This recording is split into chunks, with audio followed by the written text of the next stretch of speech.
Bonjour, ici Olivier Clémence du blog reussirmoncommerce.fr. Aujourd'hui, je vais vous présenter un outil qui peut vous être utile pour créer un sitemap pour votre site. Alors, le sitemap, c'est intéressant pour Google parce que ça va lui permettre de trouver plus facilement les pages de votre site.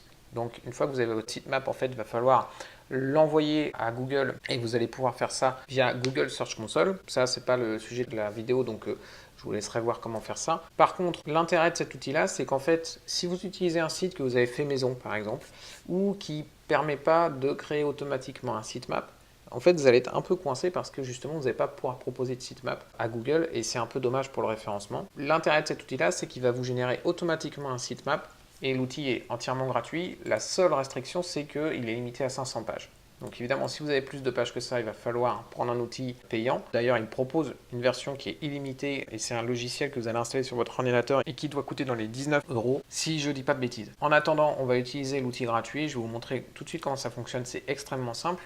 Ici, vous indiquez l'adresse de votre site. Moi, je mets l'adresse de ma boutique en ligne. Change frequency, c'est la fréquence avec laquelle votre site est mis à jour. Donc, vous choisissez une valeur. Donc, ça peut être voilà, toutes les semaines, par exemple. La dernière modification, moi, je préfère laisser la réponse du serveur, tout simplement. La priorité, vous pouvez laisser calculer automatiquement ou mettre none. Moi, je laisse calculer automatiquement. Et enfin, vous faites start. Une fois que vous avez fait ça, l'outil va tourner un petit peu. En fait, il va aller scanner toutes les pages de votre site. Il va créer le sitemap et on se retrouve tout de suite dès que le sitemap est créé. Donc, une fois que votre sitemap a été généré, en fait, vous allez avoir différents fichiers que vous allez pouvoir télécharger.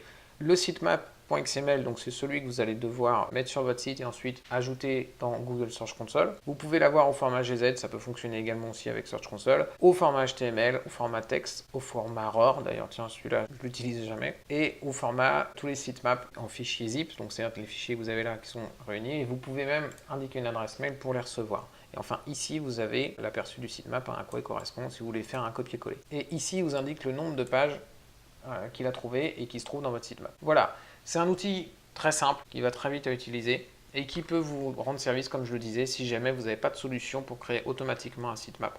Bon, la seule contrainte, c'est que si vous mettez à jour de nouvelles pages, le sitemap ne sera pas à jour, donc il faudra refaire l'opération de temps en temps quand vous rajoutez des pages. Merci d'avoir regardé cette vidéo. Comme d'habitude, vous pouvez télécharger mes deux livres 41 secrets pour PrestaShop et comment ne pas planter votre site e-commerce. Et bien sûr, vous pouvez vous abonner à la chaîne YouTube. A très bientôt, merci, au revoir.